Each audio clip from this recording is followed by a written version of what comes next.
ಮಾತುಗಳನ್ನಾಡಬೇಕೆಂದು ಕೇಳಿಕೊಳ್ಳುತ್ತೇನೆ.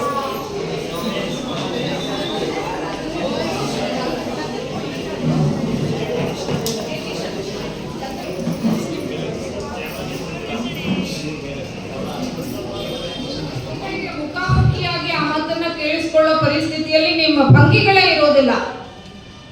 ತಲೆನ ತಗ್ಗಿಸ್ಕೊಂಡಿರ್ತೀರ. ಇಲ್ಲಿ ತಲೆ ತಗ್ಗಿಸೋದಕ್ಕೆ ಮಹಾನುಭಾವರು 2 ವ್ಯಾಖ್ಯಾನಗಳನ್ನು ಕೊಡ್ತಾರೆ, ತಲೆ ಬಾಗುವುದು ಮತ್ತು ತಗ್ಗುವುದು ಅಂತ. ಬಿಡಿ ಅದನ್ನ, ತಲೆ ತಗ್ಸದನ್ನ ಬಿಡಿ. ತಗ್ಗಿಸಿದವನಿಗೆ ಮುಂದೆ ಸಿಗೋದು ಬಹಳ ದೊಡ್ಡ ಅವಮಾನಗಳು. ಬಾಗುವುದನ್ನ ಕಲಿಯಿರಿ, ಮಹಾತ್ಮರಿಂದ ಸಿಗುವುದು ಬಹಳ ದೊಡ್ಡ ಆಶೀರ್ವಾದಗಳು. ಬದುಕನ್ನ ಕಟ್ಕೊಳ್ಳಿಕ್ಕೆ ಆಶೀರ್ವಾದ ಬಹಳ ಮುಖ್ಯ. ನೀವು ಆ ಕಡೆಗಿಲ್ಲ,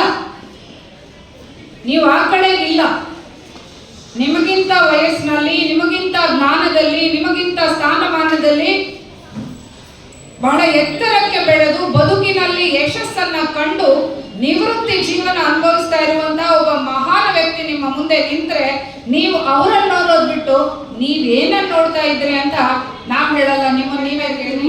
ನಮ್ಮನ್ನು ನಾವು ಬದಲಾಯಿಸ್ಕೊಂಡ್ಬಿಟ್ಟಿದ್ದೇವೆ, ನಮಗಿಷ್ಟ ಇಲ್ಲದೆ ಇರೋ ಥರ ನಾವು ಬದಲಾಗಿದ್ದೇವೆ. ನಿಮ್ಮನ್ನು ಬೈಯುವ ಉದ್ದೇಶವೂ ಇಲ್ಲ, ನಿಮ್ಮನ್ನು ಹೊಡೆಯುವ ಉದ್ದೇಶವೂ ಇಲ್ಲ. ಮೇಡಮ್ ಹೇಳಿದ್ರು ನಾನು ಅನೇಕ ಬಾರಿ ನಿಮ್ಮನ್ನು ಹೊಡೆದು ಬಿಟ್ಟಿದ್ದೇನೆ ಅಂತ. ನಾವು ನಿಮ್ಮನ್ನು ಹೊಡೆದಿಲ್ಲ, ನೀವು ನಮ್ಮಿಂದ ಹೊಡೆಸ್ಕೊಳ್ತಾ ಇದ್ದೀರಾ. ಪದಗಳಿಗೆ ಬೇರೆ ಬೇರೆಯದೇ ಆಯಾಮಗಳಿದೆ ಮತ್ತು ಅರ್ಥಗಳಿದೆ. ಬಹಳ ಖುಷಿಯಾಗಿ ಅತ್ಯಂತ ಕುತೂಹಲದಿಂದ ಕುತ್ಕೊಂಡಿರೋ ನಿಮಗೆ ಇವತ್ತಿನ ಕ್ಷಣವೂ ಕೂಡ ನಾವು ನಮ್ಮ ಧ್ವನಿ ಏರಿಸಿ ಮಾತನಾಡುವ ಪರಿಸ್ಥಿತಿಗೆ ನಮ್ಮನ್ನು ತಂದಿದ್ದೀರಾ. ವ್ಯಕ್ತಿಗೂ ಕೂಡ ಭವಿಷ್ಯದಲ್ಲಿ ಜೀವನದಲ್ಲಿ ಗೆಲ್ಲುವ ಅವಕಾಶ ಮತ್ತು ಅದನ್ನು ಗೆಲ್ಲೋದು. ಅವ್ರು ಹೇಳಿದ್ರೆ ನಮ್ಗೆ ತುಂಬಾ ಮಾರ್ಕ್ಸ್ ಬಂದಿಲ್ಲ ಅಂತ ನೀವು ಬೇಸರ ಸಾಕ್ಷಿಗಳನ್ನಿಟ್ಟು ನಿಮ್ಮ ಕಡೆ ನಿಮ್ಮನ್ನು ಮಾತು ತಿಳ್ಕೊಳ್ಳಿ. ನಿಮ್ಮೆಲ್ಲ ಬೇಜವಾಬ್ದಾರಿಗೆ ನಿಮ್ಮ ಬದುಕೇ ಉತ್ತರ. ಈ ಜಗತ್ತಲ್ಲಿ ಕೂಡ ಒಂದಷ್ಟು ಬದುಕಿನ ಶಿಸ್ತನ್ನ, ಬದುಕಿನ ಶ್ರದ್ಧೆಯನ್ನ, ಆಸಕ್ತಿಯನ್ನ, ನಿಮಗಿಂತ ಹಿರಿಯರಿಗೆ ಗೌರವ ಕೊಡೋದು. ಫಿಲ್ಮಲ್ಲಿ ಯಾವ ರೀತಿಯಾಗಿ ಒಂದು ತಿರುಳಿದೆಯೋ, ಒಂದು ಮೆಸೇಜ್ ಇದೆಯೋ, ಎಷ್ಟು ಸರಳವಾಗಿ, ಆಡಂಬರ ಇಲ್ಲ, ಏನಿಲ್ಲ, ಬ್ಲ್ಯಾಕ್ ಆ್ಯಂಡ್ ವೈಟ್ ಫಿಲ್ಮ್, ಅದು ನೋಡ್ದಂಗೆ ಆಯಿತು. ನಾನು ಅವರ ಮಾತನ್ನು ಕೇಳಿದೆ. ನಾವು ಯಾವುದೇ ಫಂಕ್ಷನ್ ಆಗಲಿ ಕಾಲೇಜ್ನಲ್ಲಿ, ನಾನು ಪ್ರಾಚಾರ್ಯರಾಗಿ ಇಲ್ಲಿ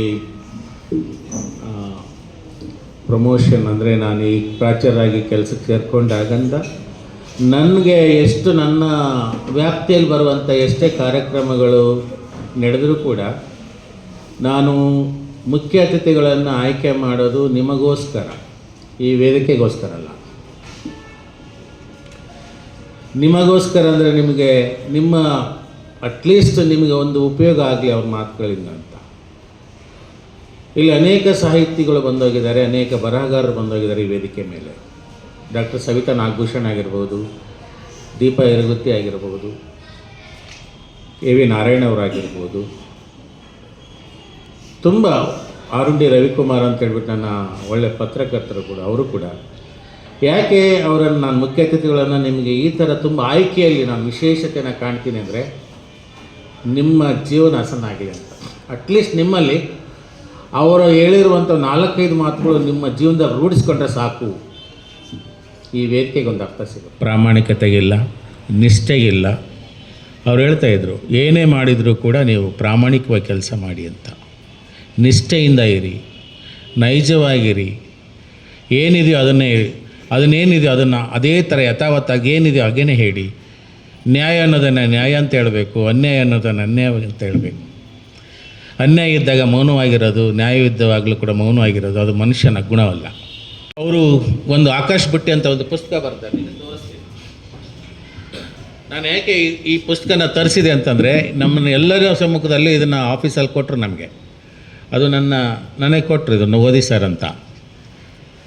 ಇದರಲ್ಲಿ ಕಾರ್ಟೂನ್ಗಳು ಬರ್ತವೆ ನೋಡಿ. ಅವ್ರು ಬರೆದಿರುವಂಥ ಕಾರ್ಟೂನ್ಗಳು ಕರ್ನಾಟಕದಲ್ಲಿರುವಂಥ ಒಳ್ಳೆ ವ್ಯಂಗ್ಯ ಚಿತ್ರಗಾರರಲ್ಲಿ ಅವರು ಕೂಡ ಒಬ್ಬರು.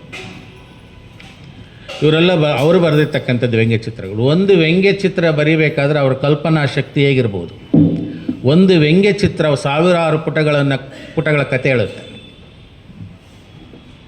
ಸುಮ್ಮನೆ ವ್ಯಂಗ್ಯ ಚಿತ್ರಕ್ಕೆ ಹಂಗೆ ಅಂದು ಸುಮ್ಬಿಟ್ಟೋದಲ್ಲ ಅದು. One cartoon carries the message of thousands together explanation